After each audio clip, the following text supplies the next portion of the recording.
You're listening to PetLifeRadio.com.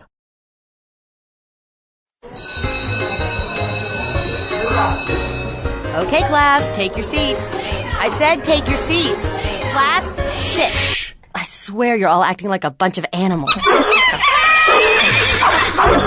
Pet Life Radio presents Teacher's Pet, where you'll learn how to understand and communicate with your pet and train them to be the best pet they can be. It's time to see the world from your pet's point of view. So give a tail-wagging welcome to your Teacher's Pet host on PetLifeRadio.com. You may even learn a few tricks yourself. Hi, welcome to Teacher's Pet on Pet Life Radio. This is Pia Silvani, Director of Training and Behavior at St. Hubert's Animal Welfare Center in Madison, New Jersey, and your host.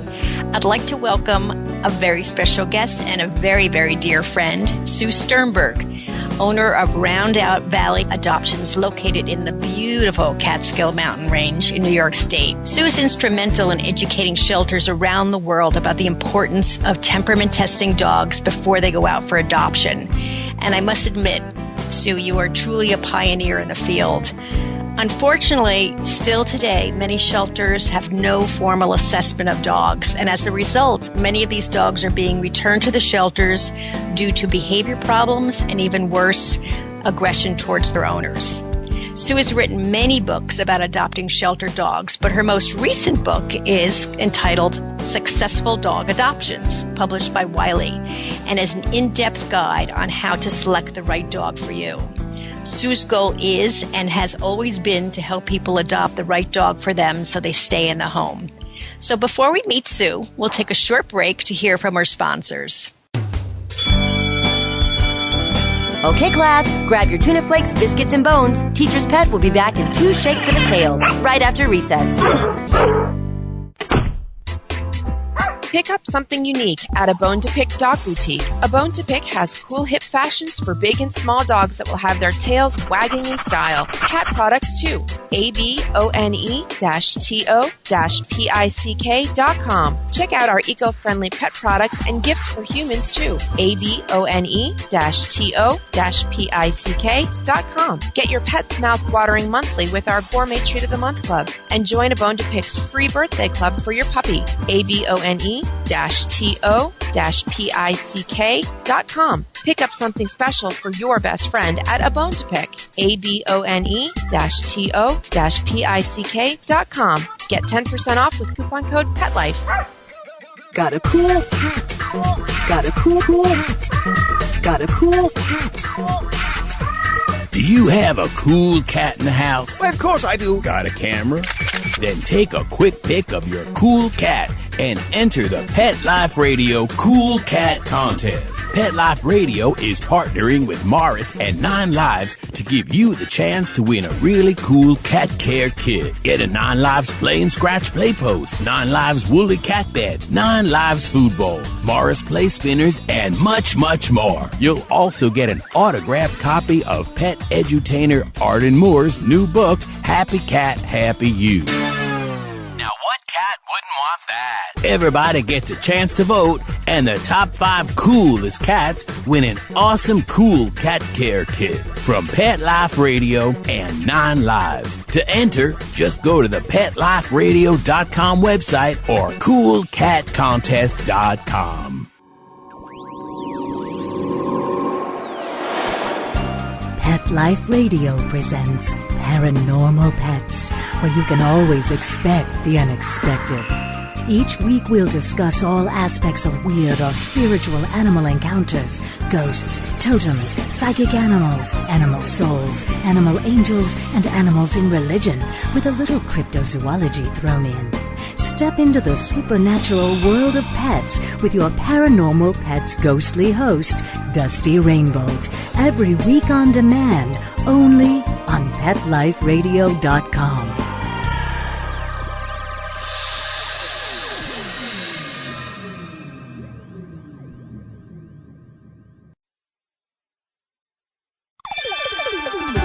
Let's Talk Pets on PetLifeRadio.com.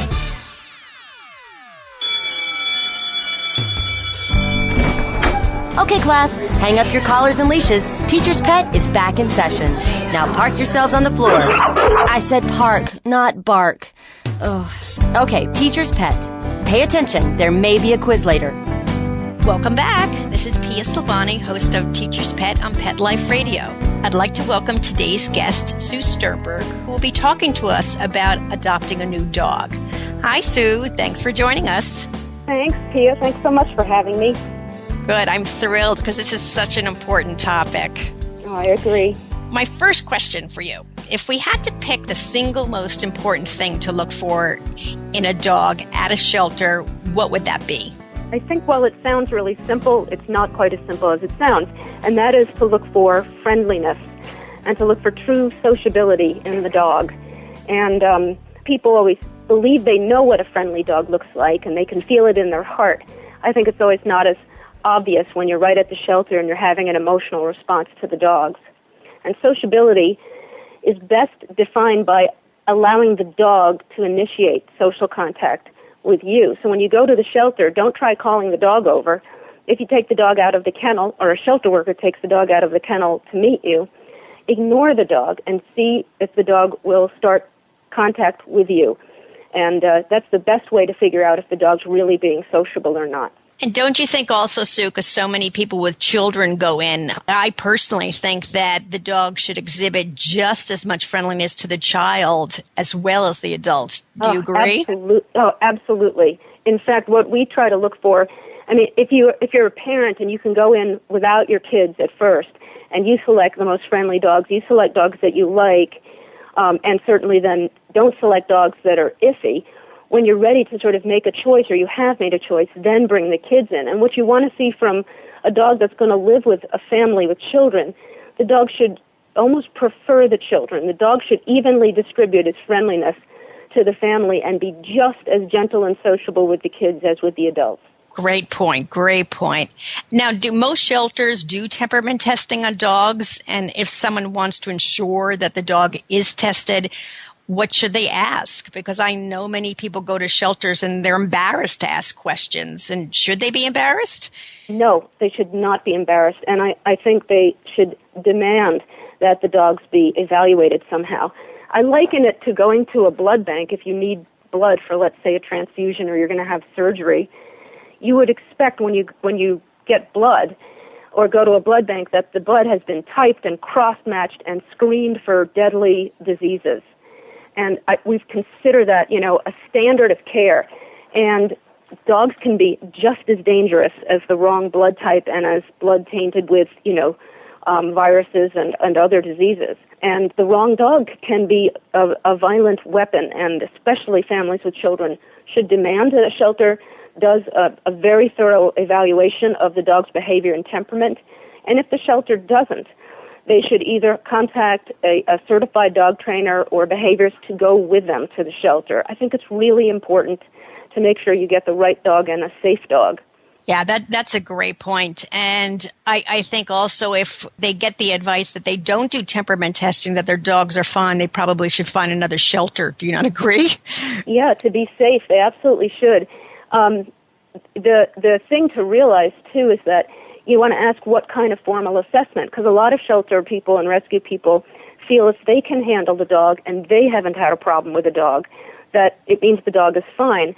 And it might mean that the dog is fine, but what it really shows is that the dog would be fine with a professional or a professional trainer or a shelter person who's worked with dogs their whole life. And the majority of people adopting are not professionals, and certainly children are never professionals. And an assessment has to look beyond how the dog responds to professional people. Yeah, good point. And do most shelters screen out aggression or dangerous dogs? And if they don't, why don't they?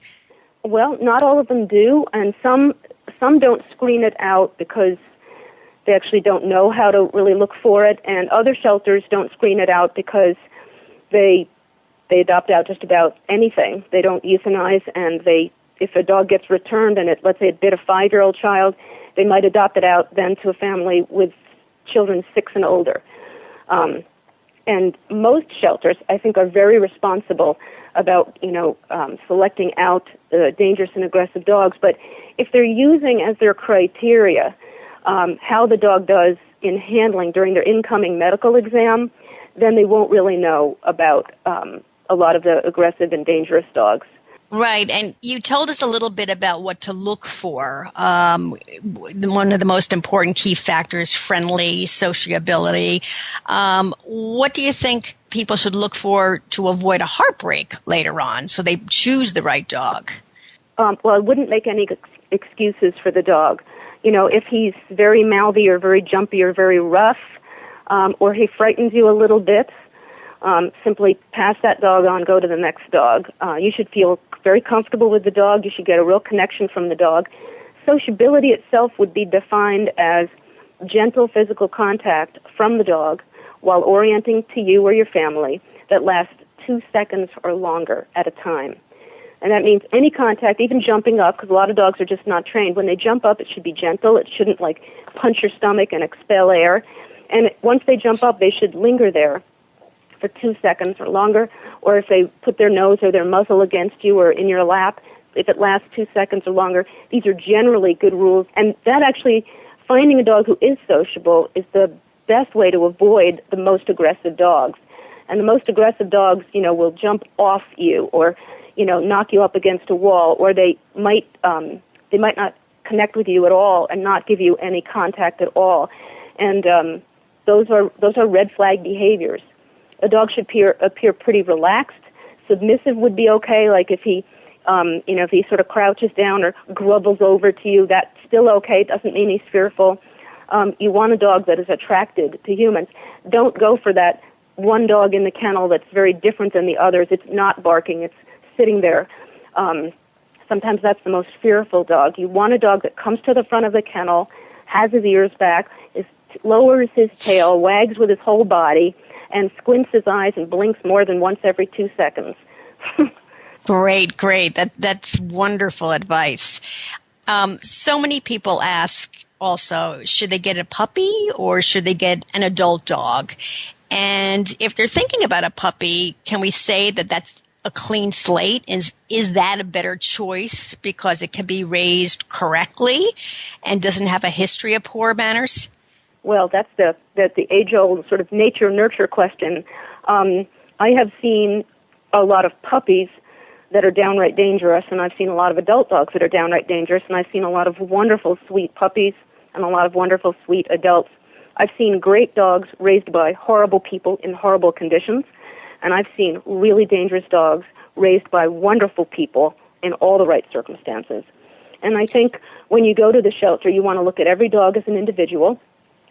Just because you start with a young puppy does not mean if you are a good person and raise it right, it'll be fine. You want to look for the same things in each puppy that you would look for in an adult, and that is sociability, the lowering of the tail, the squinty eyes, and a very big social attraction to come to people even when not solicited. If you're a family with young children, and that's like 8 and under, my recommendation is not to get anything over a year, and that's really being safe rather than sorry. It would sort of be a huge overkill in terms of a safety net, but I'm not sure an 8-week-old puppy is the best for a family with young kids, but I like the sort of 4-month-old to 10-month-old range. And the reason it becomes more risky to adopt an older dog if you're a family with young children is if there is a problem. The adult dog and the mature dog is usually a little less inhibited in his bite. And that's only like if there's going to be a problem, the younger dog is likely to give you a warning because he's not developed his aggression yet. And therefore, even if it's a wrong choice or a wrong match, you can still, no one will get horribly hurt, or no one should get horribly hurt. And the risk goes up the older the dog is. Wonderful. So in summary, basically you're saying don't pick the shy one in the corner, as we've heard. Right. And don't pick the bully. Yeah. The bully is also not good, especially with children. Right. Now, the dog that puts his mouth all over you, the puppy that, pounces on you and does nothing but grab your hands from your clothes in his mouth. Right. Now, are there differences in the populations of dogs in different regions of the country? And if so, what are the regional differences? Well, it's really interesting. I've been traveling to shelters in this country and actually other countries since 1994, and there are some extreme regional differences in the United States. the rural southeastern United States, Mississippi, Alabama, Kentucky, Tennessee, Georgia, and the southern plain states like Texas and those areas, the more rural areas tend to have the biggest population of dogs. Like they have the most unwanted dogs in their shelters because they have the most pet overpopulation. They have a year-round breeding season. Many people keep their dogs outdoors instead of in the house, which means they're out there available to be bred, accidentally or not. But these shelters tend to have the most behaviorally adoptable dogs as well. And so, if you go to a shelter in, rural Mississippi, let's say, you're going to probably find more behaviorally adoptable dogs than you might find, let's say, in the Northeast. And that depends on a couple of things. In the Northeast, we've been so successful at spaying and neutering dogs that we've taken care of pet overpopulation, and we don't have pet overpopulation in the Northeastern United States. We have sort of dangerous dog overpopulation. We have fighting and guarding dog overpopulation because we're not successfully sterilizing those dogs. They're still breeding, and they're breeding sort of in abundance. So there are huge regional differences. What happens is, as you know from St. Hubert's and my shelter, we partner with some of the overcrowded rural shelters in the South because they have more nice dogs than they have adopters. We have more adopters than we have nice dogs locally. So in partnering with them, I think people in the Northeast should really look for shelters that transfer in from high-volume shelters with lots of nice dogs. Great. Let's continue on with the overpopulation topic right after we come back. We're going to take a very short break to hear a word from our sponsors. So don't go away. Okay, class, grab your tuna flakes, biscuits, and bones. Teacher's Pet will be back in 2 shakes of a tail right after recess.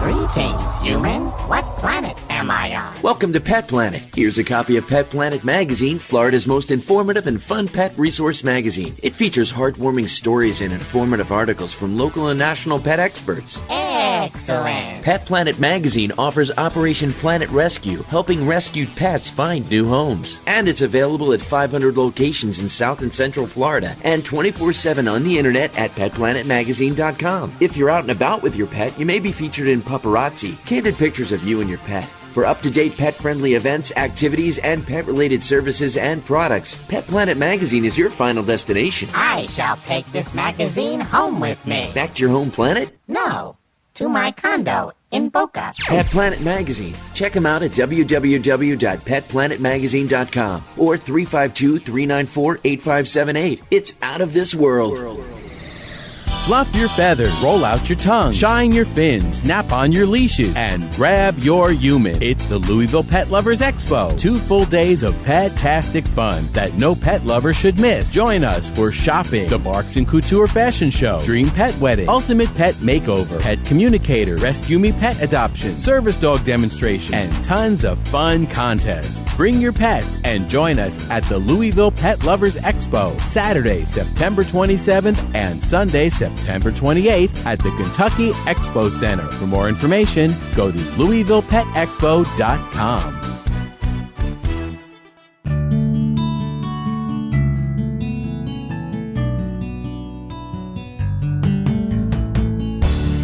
When you're looking to add a pet into your life, consider adopting a homeless animal from your local shelter or rescue group. Whether you want a kitten, puppy, or a more mature pet, a purebred or a one-of-a-kind mixed breed, even a rabbit or hamster, your shelter has the best selection of animals anywhere, all screened for good health and behavior. PetLifeRadio.com presents Take Me Home with your host, Susan Daffron. Join us each week as we showcase wonderful pets, tell stories, and even throw some pet education into the mix. So get ready to find out why the pet adoption option can be a great way to add a furry companion into your life. Take Me Home every week on demand, only on PetLifeRadio.com.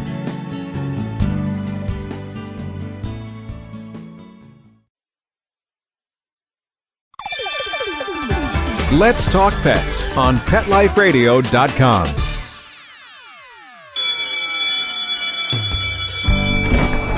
Okay, class, hang up your collars and leashes. Teacher's Pet is back in session. Now park yourselves on the floor. I said park, not bark. Ugh. Okay, Teacher's Pet. Pay attention. There may be a quiz later.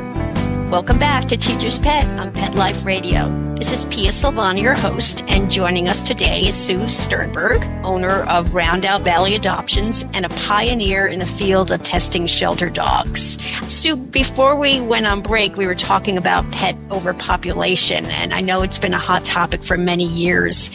And have we made any headway in reducing pet overpopulation in this country over the last, let's say, 30 years? We've made huge headway, and we should be celebrating it, but apparently we're sort of keeping it a secret. I don't know why, but, 20, 30 years ago when I started out in this field, the estimated numbers of animals euthanized in shelters was, 20 to 30 million. And the estimation now is anywhere from 2 to 4 million.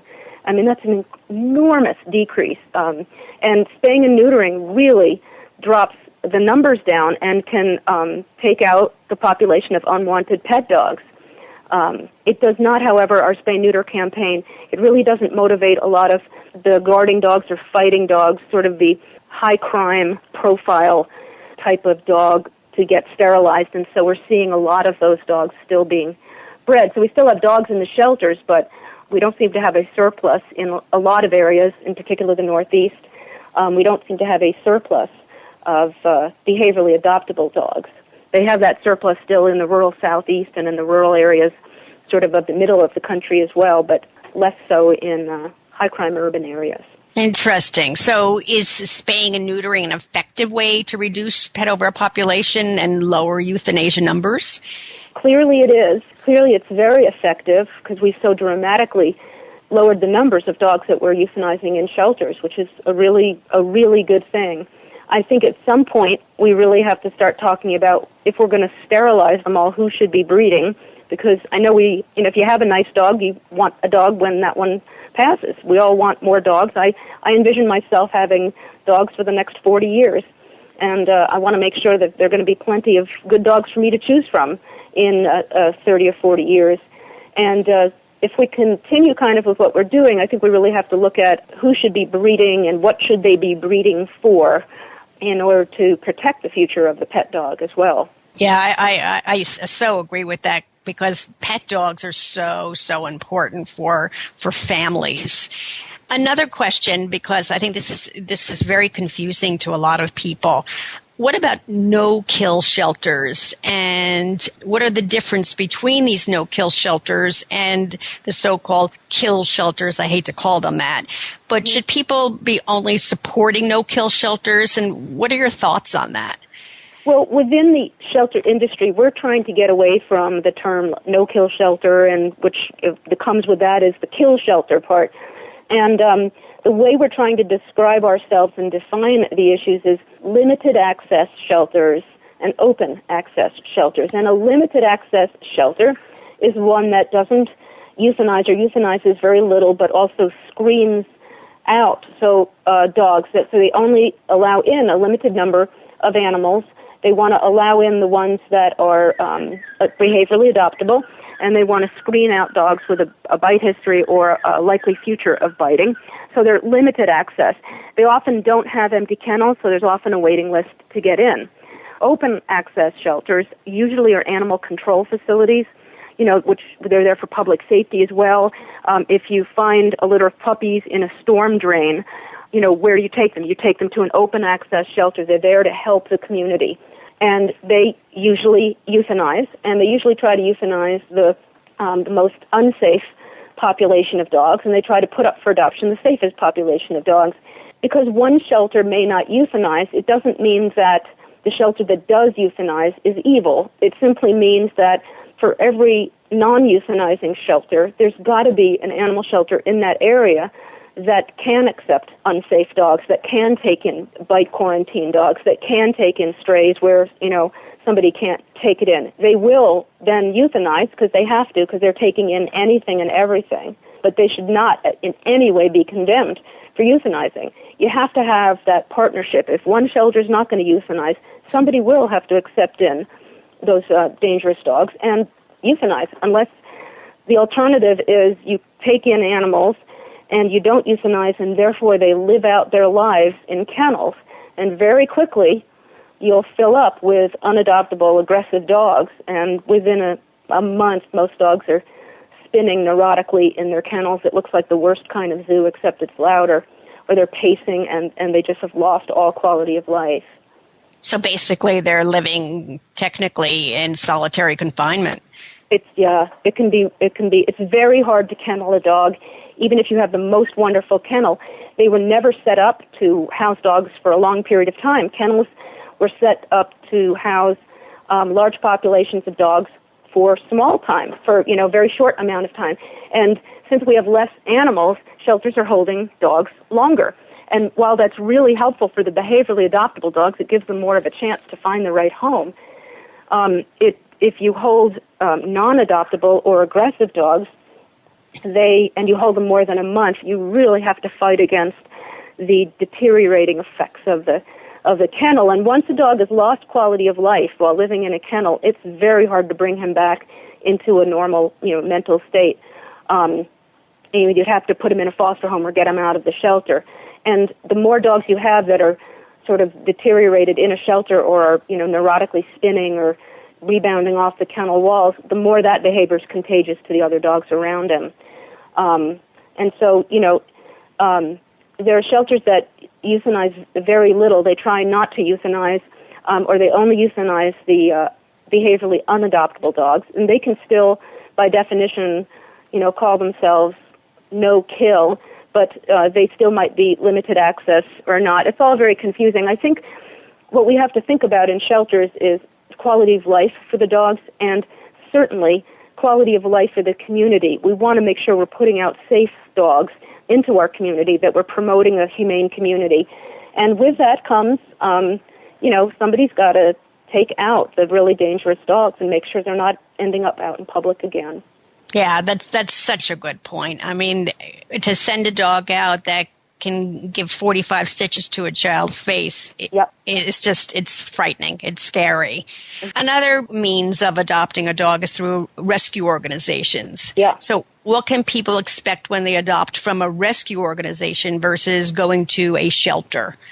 Well, I think some of the same things exist. There are great rescue groups. Sometimes they specialize in a particular breed, or they specialize in they do small dog rescue or curly-haired dog rescue or whatever. And first of all, they're usually experts in whatever type of animal they're trying to rescue, so they're a very good source of education for prospective adopters and what it's like to live with a particular breed or what it's like to live with a small dog or whatever. Some rescue groups are really good at screening temperament and assessing it fully, and other rescue groups are not good at that. And they put the dogs into a foster home, and if it doesn't bite the foster owner, then it may go up for adoption, but no one really knows if it's a safe dog or not. And so, again, consumer education, consumer demand, the dog should be thoroughly assessed, and a good rescue group will always welcome the dog back if it doesn't work out without just blaming an owner. That's really something you're looking for. And I assume the same holds true for a good shelter. Absolutely. Correct. So what if the match is bad and it doesn't work out? What do people do? Well, I think they should be able to call whatever shelter that they got their dog from, or a rescue group, and return the dog there. A lot of the contracts from very reputable organizations will require that. So even if let's say you can't keep the sporting dog that you adopted, he's got way too much energy than you thought he would have, and your neighbor really wants him. Like at our shelter, we would still ask that you return the dog to us so we can track it, and then we would adopt the dog out to your neighbor. And a lot of times shelters and rescues do that because we like to, first of all, follow up on our animals, and second of all, we offer a bunch of resources for adopters, post-adoption services that we would like to make sure that we can offer to the next adopter. And sometimes, we may have placed a particular dog with a particular couple because they don't have any young kids, and we don't want that dog then to be placed with a family with young kids.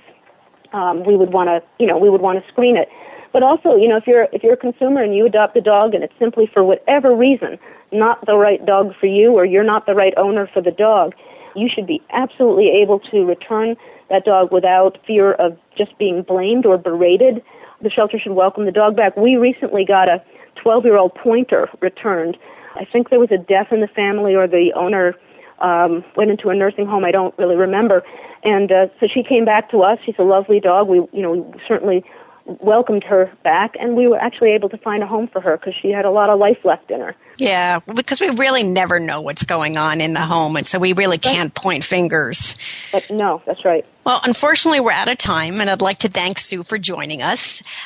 Sue, you've written many, many books to help people learn more about selecting the right dog. Where can our audience purchase your books? Well, they should go to www.greatdogproductions.com or www.animalsforadoption.org. Terrific. Now, remember, everyone, next week will be our week of training your dog at home.